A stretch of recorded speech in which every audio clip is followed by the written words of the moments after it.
يخرجهم من الظلمات إلى النور والذين كفروا أولياؤهم الطاغوت يخرجونهم من النور إلى الظلمات. رکو نمبر 4، یہاں پہ آیت 28 سے 35 تک ازواج مطہرات سے خطاب اور ان کو ان کی ذمہ داریاں واضح کی گئی، اور رسول صلی اللہ علیہ وسلم کی نسبت سے ان کا جو درجہ ہے اس کے بارے میں بتایا گیا. اس درجے کے تحت اگر تم لوگ نیک کام کرو گی تو ڈبل اجر ملے گا، اگر لیکن اس درجے کے تحت تم برائی کرو گی تو بڑا سخت ڈبل پنشمنٹ ملے گا. یہ ذکر ہے اس رکوع میں. آئے چلے دیکھتے ہیں رکوع نمبر 4. اے نبی صلی اللہ علیہ وسلم اپنی بیویوں سے کہو اگر تم دنیا اور اس کی زینت چاہتی ہو تو آؤ میں تمہیں کچھ دے دلا کر رخصت کر دوں. اگر تم اللہ کے رسول اور دار آخرت کے طالب ہو تو اللہ تمہارے لیے بڑا اجر مہیا کرے گا. یعنی نیک شوہر اگر کسی کو مل گیا تو اس کے ایمان اور تقوی کے بیسس پہ جتنی زندگی گزرتی ہے گزار لو، شکوے شکایتیں مت کرو، اس پہ بے جا مطالبات مت ڈالو، شوہر پہ جو زندگی اللہ تعالیٰ نے دی ہے اس میں قناعت کے ساتھ گزار دو. نبی صلی اللہ علیہ وسلم کی بیویوں، تم میں سے کوئی صریح فحش حرکت کا ارتکاب کرے گی تو اسے دوہرا عذاب دیا جائے گا، اور تم میں سے جو اللہ اور اس کے رسول کی اطاعت کرے گی اور نیک عمل کرے گی اسے دوہرا اجر دیا جائے گا. غیر محرموں سے مخاطب ہوتے ہوئے نزاکت کے ساتھ بات نہ کرو. کوئی بھی غیر محرم ہے اس سے جبھی بھی بات ہو سکتی ہے، دنیا میں ہے تو بات ہو سکتی ہے، تو بات کرنے کا انداز یہاں پہ بتایا گیا. قرآن فوکس کرتا ہے بڑے بڑے گناہ تک جانے سے بچنے کے جو ذرائع ہیں اس پر فوکس کرتا ہے. اللہ رب العزت ہمیں باتوں کے تہ تک پہنچنے والا بنائے. تو اس میں بتایا گیا آیت 32 میں غیر محرموں سے مخاطب ہوتے ہوئے نزاکت کے ساتھ بات نہ کرو، دھیمے لہجے اور رغبت دلانے والی نرم کلامی سے پرہیز کرو. یعنی اس سے ہوتا کیا ہے، سامنے والا مائل ہونے کے چانسز ہوتے ہیں. جس کے دل میں کجی ہوتی ہے، جس کے دل میں تیڑ ہوتی ہے، وہ یعنی مرد سگنل پہ ویٹ کرتا ہوتا ہے اور عورت اس سگنل کو ایکٹیویٹ کرنے والی ہوتی ہے. اگر وہ ریڈ کیا تو وہ رکا رہتا ہے، اگر اس نے گرین سگنل دے دی تو پھر وہ گاڑی آگے بڑھ جاتی ہے. تو اسی لیے کہا گیا کہ یہ حرکتیں نہ کرو. جی وہ مرد جس کے دل میں ایمان کی روشنی نہیں ہوتی، ایمان کی روشنی منور نہیں رہتی، پھر اس کو حلال یا حرام کی تمیز نہیں ہوتی. وہ بیمار دل منتظر رہتا ہے کہ جہاں ہلکی سی دعوت کی جھلک دے فوراً لبیک کہہ کر آگے بڑھ جاتا ہے. اس کا مطلب یہ نہیں کہ بد لہجہ اختیار کیا جائے، بد اخلاقی سے بات کی جائے، بلکہ درست اور دو ٹوک انداز میں بات کرو. اس سے یہ بھی پتہ چل رہا ہے کہ دو ٹوک بات صرف کام پر ہی ہو سکتی ہے نا. انسان جب ٹھٹا کر رہا ہے، مذاق کر رہا ہے، بیجا گفتگو کر رہا ہے، اس میں تو دو ٹوک بات نہیں ہوتی. مطلب یہ ٹھٹا، مذاق، بیجا گفتگو، ان سب کے دروازے یہ آیت بند کرتی ہے. اللہ رب العزت ہمیں اس کی سمجھ عطا فرمائے. تم لوگوں سے دبی زبان سے بات نہ کیا کرو بلکہ صاف سیدھی بات کیا کرو. اپنے گھروں میں ٹک کر بیٹھی رہو، سج دھج نہ دکھاتی پھرو، نماز قائم کرو، زکوٰۃ دو. اللہ چاہتا ہے کہ نبی صلی اللہ علیہ وسلم کے اہل بیت سے گندگی دور کرے اور تمہیں پوری طرح پاک کرے. یہ نبی صلی اللہ علیہ وسلم کی بیویوں سے مخاطب ہو کر تمام امت کی عورتوں سے اللہ تعالیٰ فرما رہے یہ چیزیں نہ کرو. اور بناؤ سنگار دکھاتی نہ پھرو، گھروں میں رکی رہو، بیجا ضرورت ہر وقت بازاروں کی زینت مت بنتی پھرو. یہ ایمان والوں کی نشانیاں یہاں پر بتائی جا رہی ہے. اللہ رب العزت ہمیں ان ساری باتوں پہ عمل کرنے والا بنائے. آگے بتایا گیا رکوع نمبر 5. پھر یہاں پہ جو 35 آیت ہے اور اس میں شریعت کے جو ظاہری احکام ہے جس میں مرد اور عورت دونوں کا برابر حصہ ہے اس کا یہاں پر ذکر کیا گیا. یعنی یہ سارے کام مرد بھی کرے اتنا ہی اجر، عورت بھی کرے اتنا ہی اجر. نہ عورت کا اجر کم ہے نہ مرد کا اجر زیادہ ہے. وہ کون سی باتیں ہیں؟ اچھا، یہ خلاصہ ہے سورہ نور کی آیت نمبر 35 کا. سورہ احزاب کی آیت نمبر 35 میں وہاں پر جو روشنی کا ذکر کیا، منور ہونے کا ذکر کیا، تو جب منور ہوتا ہے دل تو یہ کوالٹیز نکلتے ہیں. وہ کوالٹیز کون سے ہیں؟ پہلا، مسلم مرد مسلم عورت، مومن مرد مومن عورتیں، مطیع فرما بردار مرد مطیع فرما بردار عورتیں، سچے مرد سچی عورتیں، صبر کرنے والے مرد صبر کرنے والیاں، اللہ سے ڈرنے والے اللہ سے ڈرنے والیاں، صدقہ کرنے والے صدقہ کرنے والیاں، روزہ رکھنے والے روزہ رکھنے والیاں، اپنی شرمگاہوں کی حفاظت کرنے والے اپنی شرمگاہوں کی حفاظت کرنے والیاں، اللہ کو کثرت سے یاد کرنے والے اللہ کو کثرت سے یاد کرنے والیاں، انہی کے لیے مغفرت اور بڑا اجر ہے. ربنا اجعلنا منہم. اللہ رب العزت ہم سب کو ان سارے کوالٹیز سے بہرہ مند کرے، صفات سے. اللہ اور اس کے رسول کے معاملے میں فیصلہ کر دے تو پھر کسی مومن مرد یا مومن عورت کو اس معاملے میں خود فیصلہ کرنے کا اختیار نہیں ہے. یہاں پہ آیت 36 سے 40 تک زید رضی اللہ تعالیٰ اور زینب رضی اللہ تعالیٰ کا نکاح کا واقعہ ہے. نبی صلی اللہ علیہ وسلم کو تھوڑا دل میں یہ ہو رہا تھا کہ طلاق نہ دے، اگر طلاق دے دے تو مجھے نکاح کرنا پڑے گا، جو کہ اللہ تعالیٰ کا حکم ہے. تو اس بارے میں بتایا جا رہا کہ اس کی آخر حقیقت کیا ہے. مسلمان اپنے منہ بولے بیٹوں کی بیویوں سے شادی کر سکتے ہیں، کیونکہ سسر تو نہیں کر سکتے ہیں نا، تو بہو محرم ہو جاتی ہے. لیکن یہاں پہ منہ بولا بیٹے سے وہ حرمت والا رشتہ نہیں ہوتا ہے، تو پھر وہ نکاح جائز ہے، کر سکتے ہیں. رسول صلی اللہ علیہ وسلم نے اللہ کے حکم سے اپنے منہ بولے بیٹے زید کے مطلقہ سے نکاح کیا تھا. محمد اللہ کے رسول اور خاتم النبیین ہیں صلی اللہ علیہ وسلم، جو خدا کے پیغام پہنچاتے اور اس سے ڈرتے اور خدا کے سوا کسی سے نہیں ڈرتے اور خدا ہی حساب کرنے کو کافی ہے.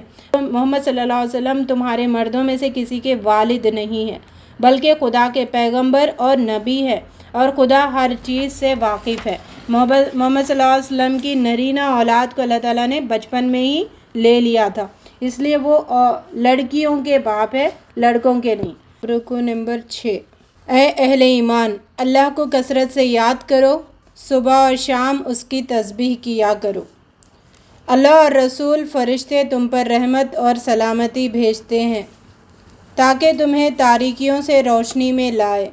اے نبی صلی اللہ علیہ وسلم، ہم نے تمہیں بھیجا ہے گواہ بنا کر، بشارت دینے والا، ڈرانے والا، اللہ کی طرف دعوت دینے والا اور روشن چراغ بنا کر. اب کفار منافقین سے ہرگز نہ دبو اور ان کی طرف سے اذیت کی کوئی پرواہ نہ کرو، اللہ پر بھروسہ کرو. مسلمان جب نکاح کریں اور پھر بیویوں کو ہاتھ لگانے سے پہلے طلاق دے دیں تو عورتوں پر کوئی عدت لازم نہیں ہے. 49 سے 52 آیت تک نبی صلی اللہ علیہ وسلم کی آپ کی کتنی بیویاں رکھنا ہے اور امت کو کتنی بیویاں رکھنے کا حکم ہے اس کا ہے. اور نبی صلی اللہ علیہ وسلم کو یہ بھی بتایا گیا کہ اب آپ کے پاس جتنی ہے اتنی رکھیں، ایک طرف اکتفا کرے جتنی ہے اتنی. اور مسلمانوں کو 4 بیویاں ایٹ اے ٹائم. بیویوں کی تعداد اور معاملات کے سلسلے میں رسول اللہ صلی اللہ علیہ وسلم کے لیے کچھ خاص رعایتیں ہیں، مگر وہ رعایتیں عام مومنوں کے لیے نہیں ہیں. عام مومنوں کے لیے تو ان کی بیویاں اور ان کی لونڈیوں کے بارے میں حدود ہے، اللہ ہی نے مقرر کیے ہیں. جس بیوی کو چاہو علیحدہ رکھو اور جسے چاہو اپنے پاس رکھو، اور جس کو تم نے علیحدہ کر دیا ہو اگر اس کو بھی اپنے پاس طلب کر لو تو تم پر کچھ گناہ نہیں ہے. یہ نبی صلی اللہ علیہ وسلم کے لیے بعض احکام دیے جا رہے ہیں اس لیے کہ ان کی آنکھیں ٹھنڈی رہے اور وہ غمناک نہ ہو، اور جو کچھ تم ان کو دو اسے لے کر سب خوش رہیں، اور جو کچھ تمہارے دلوں میں ہے خدا اسے جانتا ہے اور خدا جاننے والا اور بردبار ہے.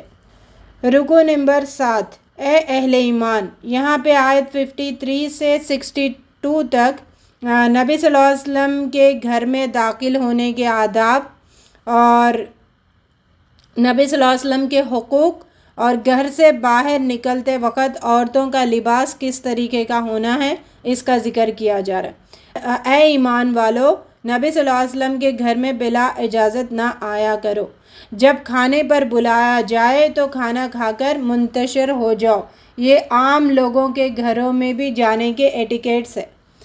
بغیر بلائے جانا نہیں ہے. جب دعوت دے تو دعوت کھائیں نکل جائیں, وہاں پہ بیٹھے نہ رہیں.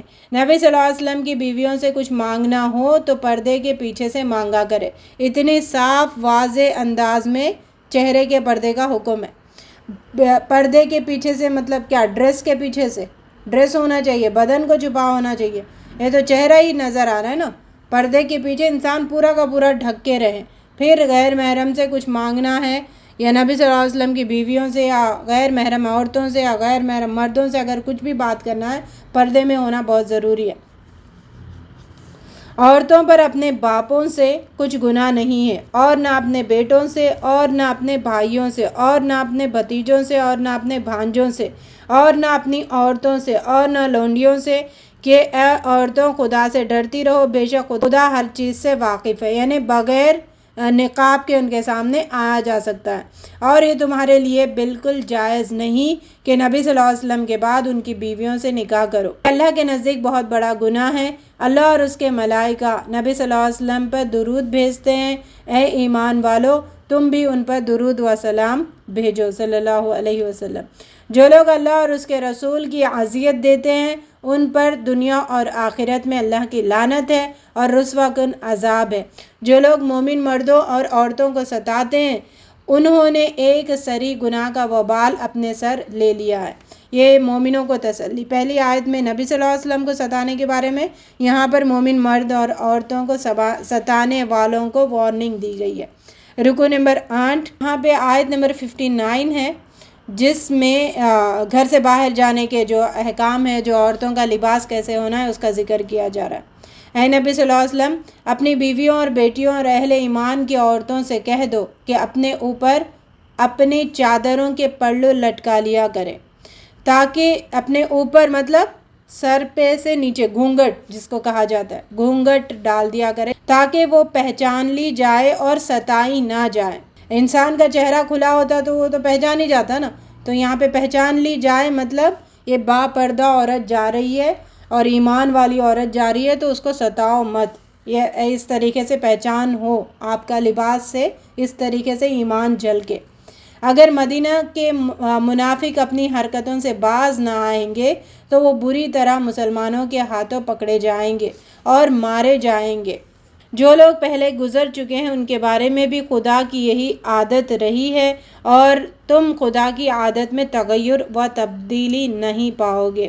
پھر آیت 63 سے 73 تک قیامت کی یاد دہانی کروائی گئی اور اس کے بارے میں بتایا گیا کہ وہ کوئی دور نہیں ہے بلکہ بہت قریب ہے. کوئی کسی کے اس دن کام نہیں آئے گا. سب گمراہ لوگ ایک دوسرے پر لعنت کریں گے. یہ پھر بحث مباحثہ آ رہا ہے گمراہ کرنے والے اور گمراہ ہونے والوں کا. کافروں کے لیے بھٹکتی ہوئی آگ مہیا کر رکھی گئی ہے, ہمیشہ رہیں گے, نہ کسی کا دوست, نہ کسی کو دوست پائیں گے, نہ ہی مددگار. اس روز ان کے چہرے آگ پر الٹ پلٹ کیے جائیں گے اور کہیں گے کاش ہم نے اللہ رسول کی اطاعت کی ہوتی, اور کہیں گے اے پروردگار ہم نے اپنے سرداروں اور اکابرین کی اطاعت کی, انہوں نے ہمیں راہ راست سے بے پرواہ کر دیا. اے رب ان کو دوہرا سزا دے. جو آیتیں ذکر کی جا رہی ہے بھٹکنے اور بھٹکانے والوں کے بارے میں, بعض لوگ دنیا میں ایسے ہیں کہ ہم بھی ڈوبے ہیں صنم تم کو لے ڈوبیں گے, لیکن جو بھٹکتے ہیں وہ کہتے ہیں تم تو ڈوبے ہو صنم ہمیں بھی لے ڈوبو. ٹھیک ہے, تو لے ڈوبیں گے جہنم میں. اور بہانے کر رہے, بہانے ہوتے ہیں, خود عمل کرنا نہیں ہوتا ہے, لوگوں کے پہ ڈالتے ہیں تو وہ لوگ نہیں کر رہے, یہ نہیں کر رہے, اس وجہ سے ہم نہیں کر رہے. تو سب ایک باتھ روم میں ننگے رہنا پسند کرتے ہیں. حالانکہ ایمان والا کیا کہتا ہے, مجھے ڈٹنا ہے, لوگ کرے نہ کرے لیکن میں کرنا ہے. یہ جذبہ ہمارے اندر پیدا ہونا بہت ضروری ہے. رکو نمبر 9 69 آیت میں, مومنوں تم ان لوگوں جیسے نہ ہونا جنہوں نے موسیٰ علیہ السلام کو عیب لگایا اور انہیں رنج پہنچا تو خدا نے ان کو بے عیب ثابت کیا اور وہ خدا کے نزدیک آبرو والے تھے. موسیٰ علیہ السلام کے بارے میں ایک جو لوگوں نے کچھ افواہ پھیلائی ہوئی تھی اس کو اللہ تعالیٰ نے وہاں پر واضح کر دیا کہ موسیٰ علیہ السلام میں کوئی عیب نہیں ہے. اے ایمان لانے والو اللہ سے ڈرو اور ٹھیک بات کیا کرو. اللہ تمہارے اعمال درست کر دے گا اور تمہارے قصوروں کو معاف کر دے گا۔ جو شخص اللہ اور رسول کی اطاعت کرے دراصل اس نے بڑی کامیابی حاصل کی ہے۔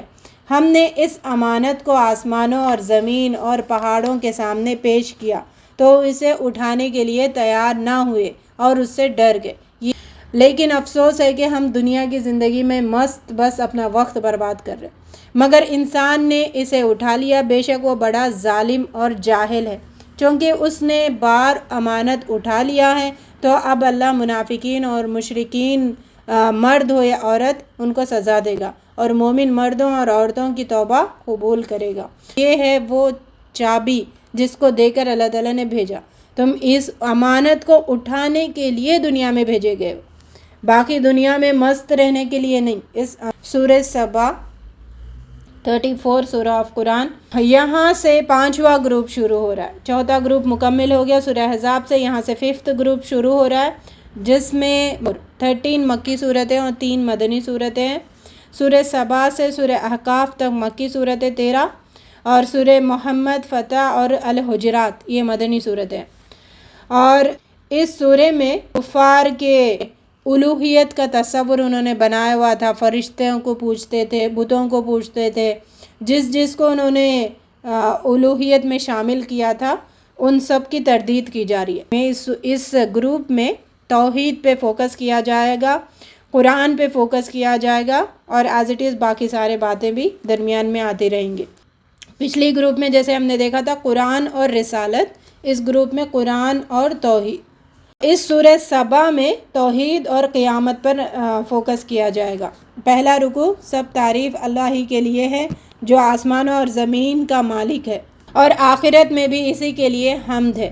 اس سے ذرا برابر کوئی چیز نہ آسمان میں چھپی ہوئی ہے اور نہ زمین میں، نہ ذرے سے بڑی اور نہ اس سے چھوٹی۔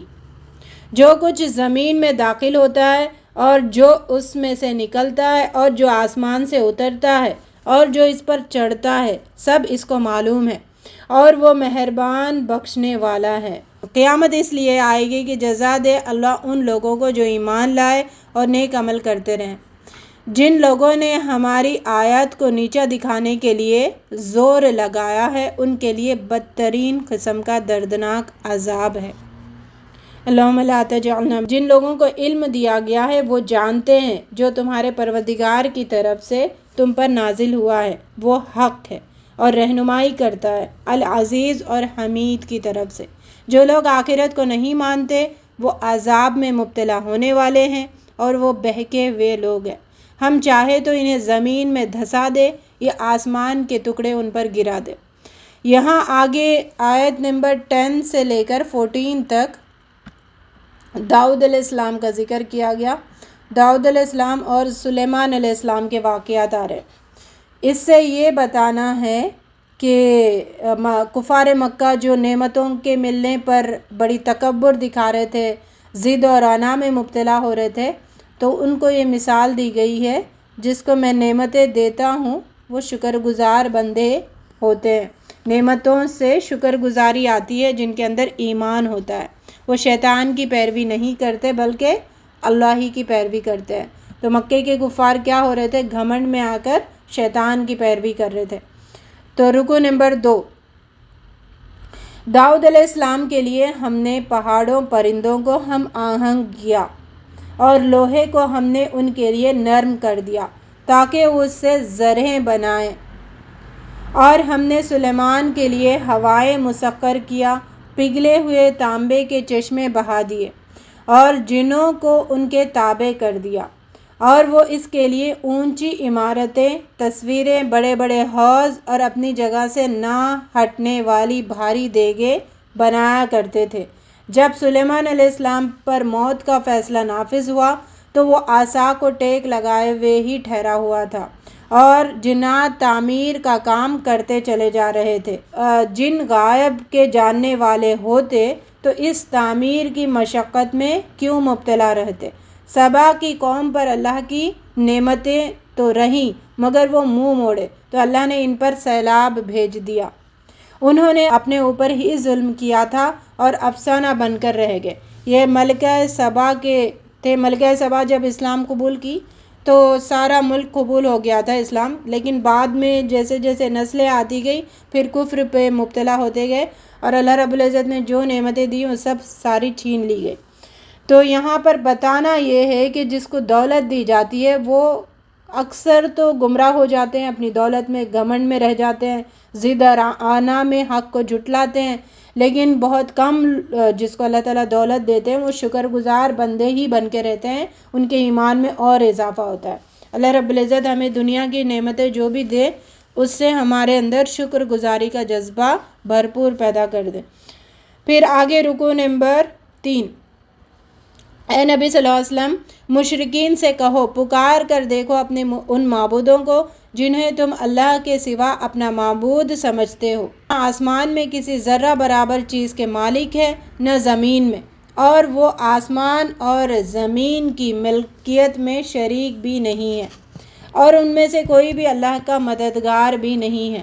وہ اللہ کے حضور کوئی شفاعت بھی کسی کے لیے نافع نہیں ہو سکتی بجز اس شخص کے جس کے لیے اللہ نے سفارش کی اجازت دے دی ہو۔ جب قیامت میں لوگوں کے دلوں کی گھبراہٹ دور ہوگی تو وہ سفارش کرنے والوں سے پوچھیں گے، تمہارے رب نے کیا جواب دیا؟ وہ کہیں گے، ٹھیک جواب ملا ہے، وہ بزرگ اور برتر ہے۔ پوچھیں گے، آسمانوں اور زمین میں سے تمہیں کون رزق دیتا ہے؟ کہو، خدا۔ پھر پوچھیں گے، تم پھر اس کی گواہی کیوں نہیں دیتے؟ کہہ دو، نہ ہمارے گناہ کا وبال تم پر ہوگا نہ تمہارے گناہ کا وبال ہم پر ہوگا۔ کہہ دو، ہمارا پروردگار ہم کو جمع کرے گا، ہمارے درمیان انصاف کے ساتھ فیصلہ کرے گا۔ بے شک اے نبی صلی اللہ علیہ وسلم، ہم نے تم کو تمام انسانوں کے لیے بشارت دینے والا اور ڈرانے والا بنا کر بھیجا ہے۔ قیامت ایک ایسے دن مقرر ہے جس کے آنے میں نہ گھڑی بھر کی تاخیر کوئی کر سکتا ہے، نہ ایک گھڑی پہلے اس کو لا سکتا ہے۔ نمبر 4، قیامت میں کافروں کے 2 گروہ ہوں گے۔ یہاں پہ آیت 31 سے 33 تک بہکانے اور بہکنے والوں کے بارے میں۔ ہم تو ڈوبے ہیں صنم، تم کو بھی لے ڈوبیں گے، تم تو ڈوبے ہو صنم، ہمیں بھی لے ڈوبو۔ یہ دونوں قیامت کے دن جو جھگڑا کریں گے اس کے بارے میں یہاں پر ذکر کیا گیا۔ قیامت میں کافروں کے 2 گروہ ہوں گے، ایک جو دنیا میں دبا کر رکھا گیا تھا اور دوسرا بڑا بننے والا۔ یہ 2 گروہ قیامت میں ایک دوسرے پر الزام در الزام لگائیں گے۔ آخر کار جب یہ لوگ عذاب دیکھیں گے تو اپنے دلوں میں پچھتائیں گے، لیکن ان کے گلوں میں توق ڈال دی جائے گی۔ اس کے سوا بھی ان کا کوئی بدلہ دیا جا سکتا ہے کہ جیسے اعمال ان کے تھے ویسے ہی سزا وہ پائیں گے۔ جب بھی کسی بستی میں خبردار کرنے والا آیا، اس بستی کے کھاتے پیتے لوگوں نے اس کی مخالفت کی، اس بھرم میں رہے کہ مال اور اولاد میں وہ زیادہ ہے اور سزا بھی نہیں پائیں گے۔ تو اپنے اطراف مالدار لوگ ہیں، اگر ان کے شہدائی بن رہے تو اس سے باز آ جائے، کیونکہ اللہ تعالیٰ ٹارگٹ انہی کو کرتے ہیں۔ ہاں، مالدار ہے، نیک ایمان والے ہیں، پھر بھی ان سے تعلق جوڑا جا سکتا ہے، لیکن نہیں ہے، کفار جھٹلانے والے دین سے دور ہے، ان سے دور ہی رہنا بیٹر ہے۔ ان سے کہو، اللہ جسے چاہتا ہے کشادہ رزق دیتا ہے اور جسے چاہتا ہے نپا تلا۔ یعنی اتنے وہم میں رہتے ہیں کہ ہمارے پاس مال ہے تو مطلب کوئی ہمارا کچھ بگاڑ نہیں سکتا، تو اللہ تعالیٰ عذاب انہی لوگوں سے شروع کرتے ہیں۔ اللہ رب العزت ہم سب کو محفوظ رکھے، ایمان اور عافیت کے ساتھ دے، جو بھی دنیا دے۔ رکوع نمبر 5۔ یہ تمہاری دولت تمہارے اولاد نہیں ہے جو تمہیں ہم سے قریب کرتی ہے۔ ایمان اور نیک عمل دوہری جزا دلائے گا۔ رہے وہ لوگ جو ہماری آیات کو نیچا دکھانے کے لیے دوڑ دھوپ کرتے ہیں تو وہ عذاب میں مبتلا ہوں گے۔ جو کچھ تم خرچ کرتے ہو اس کی جگہ اللہ ہی تم کو وہ دیتا ہے، وہ سب رازقوں سے بہتر رزق دینے والا ہے۔ اور جس دن وہ ان سب کو جمع کرے گا پھر فرشتوں سے فرمائے گا، کیا یہ لوگ تم کو پوجا کرتے تھے؟ وہ کہیں گے تو پاک ہے۔ مکے کے لوگ جنات کو اور ملائکہ کو زیادہ پوچھتے تھے، ان کی بات مانتے تھے اور ان کے توقعات ان سے زیادہ وابستہ تھی، تو ان کی یہاں پہ تردید کی جا رہی ہے۔ تو اور ملائکہ سے بھی پوچھیں گے قیامت کے دن، اور جنات سے بھی پوچھیں گے، اور جن کو یہ لوگ بہکاتے تھے ان سب سے سوال کیا جائے گا، کیا تم نے ایسا کیا تھا؟ ان لوگوں کو جب ہماری صاف صاف آیت سنائی جاتی ہے تو یہ کہتے ہیں یہ شخص تو بس یہ چاہتا ہے کہ تم کو ان معبودوں سے برگزیدہ کر دے جن کی یہ عبادت تمہارے باپ دادا کرتے آئے ہوں۔ اس حق کو انہوں نے سری جادو قرار دیا۔ انہیں جان لینا چاہیے کہ اس سے پہلے گزرے ہوئے لوگوں نے جب میرے رسولوں کو جھٹلایا تھا تو میری سزا بڑی سخت تھی۔ رکوع نمبر 6۔ اے نبی صلی اللہ علیہ وسلم ان سے کہو کہ تم اکیلے یا دو مل کر سوچو، تمہارے صاحب میں کون سی بات جنون کی ہے؟ نبی صلی اللہ علیہ وسلم جو بھی بات کہہ رہے اس میں کون سی بات جنون کی ہے؟ سوچو سب مل کر۔ کہہ دو میں نے تم سے کچھ صلہ مانگا ہو تو وہ تمہارے میرے صلہ خدا ہی کا ذمہ ہے، وہ ہر چیز کا خبردار ہے، یعنی میں نے کوئی تم سے بدلہ بھی نہیں مانگا۔ کہہ دو میرا پروردگار حق اتارتا ہے اوپر سے اور وہ غیب کی باتوں کا جاننے والا ہے۔ ان سے کہو میرا رب مجھ پر حق بھیجتا ہے اور وہ تمام پوشیدہ حقیقتوں کا جاننے والا ہے۔ کہو حق آ گیا اور باطل کے لیے کچھ نہیں ہو سکتا۔ کہو میں ہدایت پر ہوں، تم اس وحی کی بنا پر ہو جو میرے رب میرے اوپر نازل کرتا ہے۔ کاش تم دیکھو انہیں اس وقت جب یہ لوگ گھبرائے پھر رہے ہوں گے اور کہیں بچ کر نہ جا سکیں گے۔ اس وقت یہ کہیں گے کہ ہم اس پر ایمان لے آئے، حالانکہ اب دور نکلی ہوئی چیز کہاں ہاتھ آ سکتی ہے۔ اس سے پہلے یہ کفر میں دور دور کی کوڑیاں لگایا کرتے تھے۔ سورہ فاطر 35 سورہ آف قرآن۔ پہلا رکوع۔ اس سورے میں مضمون توحید کا بہت فوکس کیا جائے گا، یعنی جو ملائکہ کی الوہیت کے جو تصور تھا اس کی تردید کی جائے گی۔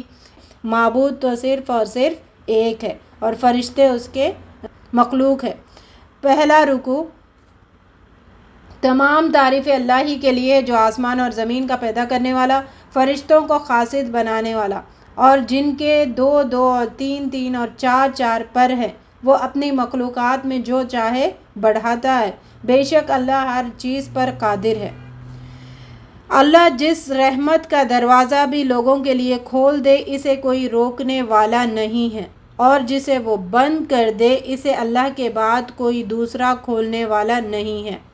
لوگ تم پر اللہ کے جو احسانات ہیں انہیں یاد رکھو۔ کیا اس کے سوا کوئی اور خالق بھی ہے جو تمہیں آسمان و زمین سے رزق دیتا ہو؟ اگر یہ لوگ تم کو جھٹلائے تو تم سے پہلے بھی پیغمبروں کو جھٹلائے گئے اور سب کام خدا ہی کی طرف لوٹائے جائیں گے۔ لوگوں اللہ کا وعدہ یقیناً برحق ہے، لہٰذا دنیا کی زندگی تمہیں دھوکے میں نہ ڈالے اور نہ وہ بڑا دھوکے باز تمہیں اللہ کے بارے میں دھوکہ کر دے پائے۔ در حقیقت شیطان تمہارا دشمن ہے، اس کے لیے تم بھی اپنا دشمن ہی سمجھو۔ وہ تو اپنے پیرووں کو اپنی راہ پر اس لیے بلا رہا ہے کہ وہ دوزخ میں شامل ہو جائیں گے اس کے ساتھ۔ شیطان کو تو پتہ ہے اس کو جہنم میں ہی جانا ہے، تو وہ اکیلے جانا نہیں پسند کر رہا ہے، وہ چاہ رہا ہے کہ اس کے ساتھ بہت سارے انسان ہوں۔ اللہ رب العزت ہمیں ان میں شامل نہ کرے۔ جنہوں نے کفر کیا ان کے لیے سخت عذاب ہے، اور جو ایمان لائے اور نیک عمل کرتے رہے ان کے لیے بخشش اور بڑا ثواب ہے۔ رکوع نمبر 2۔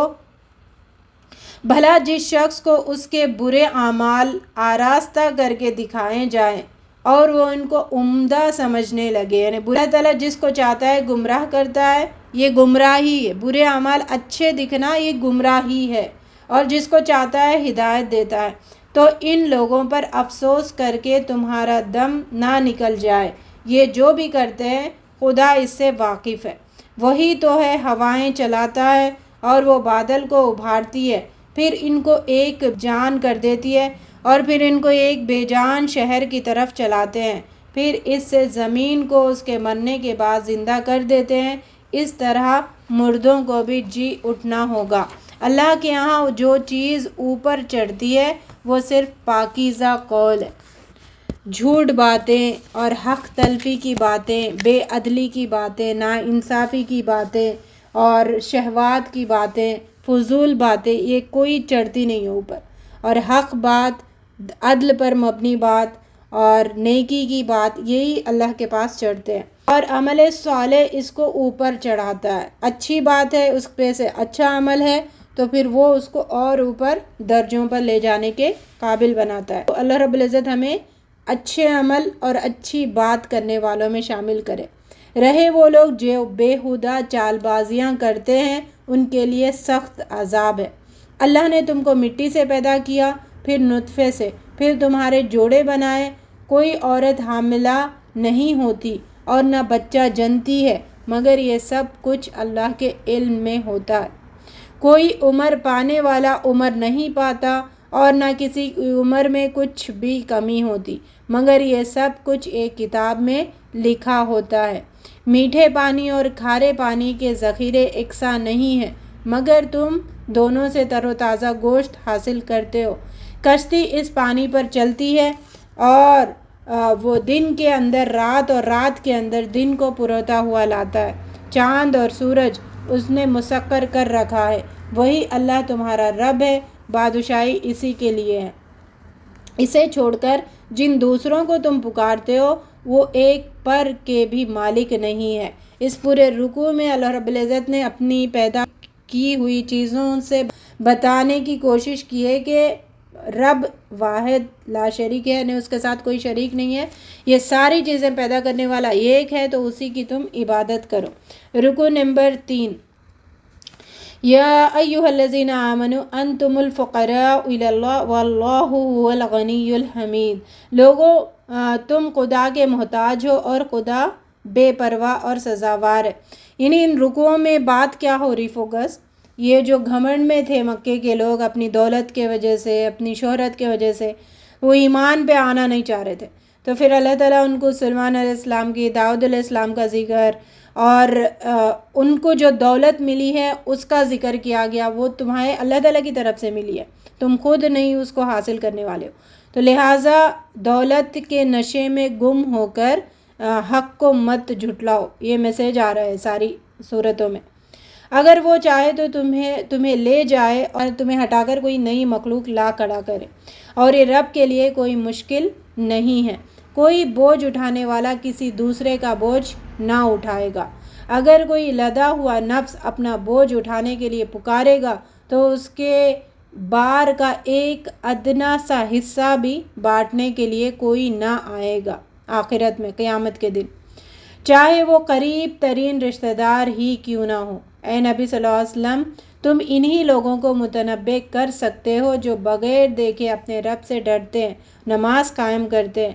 اندھا اور آنکھوں والا دونوں برابر نہیں ہیں، تاریکیاں اور روشنائی یکساں نہیں ہے، ٹھنڈی چھاؤں اور دھوپ کی تپش ایک جیسی نہیں ہے، زندے اور مردے مساوی نہیں ہیں۔ اے نبی صلی اللہ علیہ وسلم، تم ان لوگوں کو نہیں سنا سکتے جو قبروں میں مدفون ہیں؟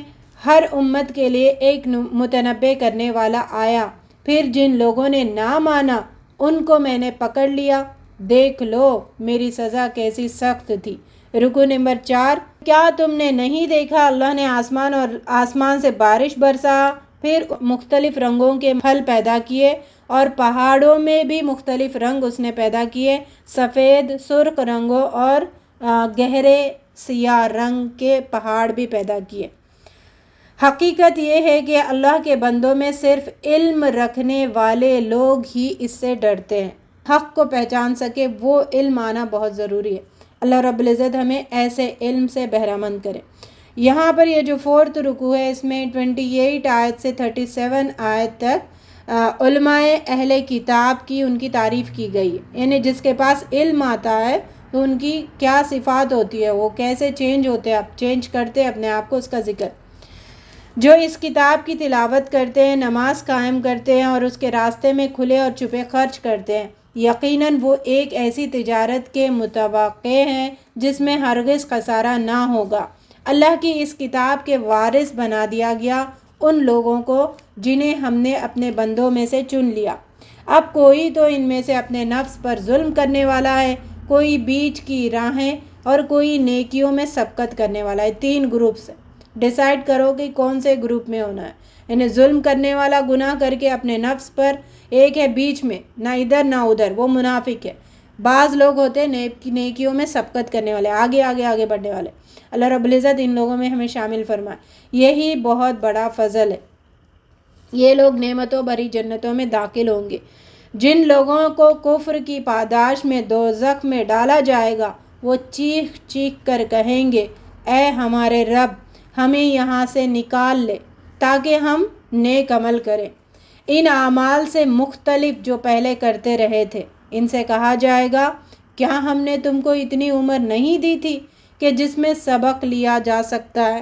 یہ عمر، یہ وقت ملنا بڑی بات ہے۔ وقت کے لیے انتظار مت کرو، جو وقت ملا ہے اس کو غنیمت جان کر نیکیوں میں سبقت کرتے ہوئے گزاریں۔ اور تمہارے پاس متنبع کرنے والا بھی آ چکا ہے۔ ویسے ہم اس میں بڑی ایک غلط فہمی بھی بیٹھی ہوئی ہے، جوانی من مانی کرو، بڑھاپے میں جا کے عبادت کریں گے، نہیں۔ کس کو کتنا وقت ملا ہے کوئی نہیں کہہ سکتا ہے، جو وقت ملا ہے اس کو غنیمت جانے۔ رکو نمبر 5، بے شک اللہ ہی آسمانوں اور زمین کی پوشیدہ باتوں کو جاننے والا ہے اور وہ دلوں کے بھید تک سے واقف ہے۔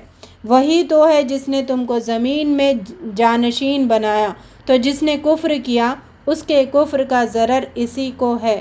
ہر قوم میں ڈرانے والے مبعوث کیے تاکہ وہ دیکھے ان کے عمل کیسے ہیں۔ کافر اپنے کفر سے اپنے رب کی ناراضگی اور غضب میں اضافہ کرتا ہے۔ جو کفر کرتا ہے اللہ کی ناراضگی، کن چیزوں سے اللہ کی ناراضگی کو بڑھاتا ہے؟ اپنے کفر سے، نہ ماننے سے۔ اللہ تعالیٰ نے جو بھی ڈونٹ کیا اس کو ڈو کر کے، اور ڈو ہے اس کو ڈونٹ کر کے اللہ کو ناراض کرتے رہتا ہے۔ ایسے کفار ہمیشہ بدترین حالت میں رہیں گے، بدبخت رہیں گے، گھاٹے میں رہیں گے، اور اللہ تعالیٰ کی رسوائی ہوگی ان کی، اور یہ اللہ کی رحمت والی محفلوں سے محروم رہ جائیں گے۔ اے نبی صلی اللہ علیہ وسلم، ان سے کہو، کبھی تم نے دیکھا بھی ہے اپنے ان شریکوں کو جنہیں تم خدا کو چھوڑ کر پکارا کرتے ہو؟ مجھے بتاؤ انہوں نے زمین میں کیا پیدا کیا، یا آسمان میں ان کی کیا شراکت ہے؟ کوئی شرکت تھی ان کی آسمانوں کو بنانے میں؟ یہ ظالم ایک دوسرے کو محض فریب کے جھانسے دیے جا رہے ہیں۔ حقیقت یہ ہے کہ اللہ ہی ہے جو آسمان اور زمین کو ٹل جانے سے روکے ہوئے ہیں۔ اگر وہ ٹل جائے تو اللہ کے بعد کوئی دوسرا انہیں تھامنے والا نہیں ہے۔ تم کبھی یہ نہ دیکھو گے کہ اللہ کی سنت کو اس کے مقرر راستے سے کوئی طاقت پھیر سکتی ہو۔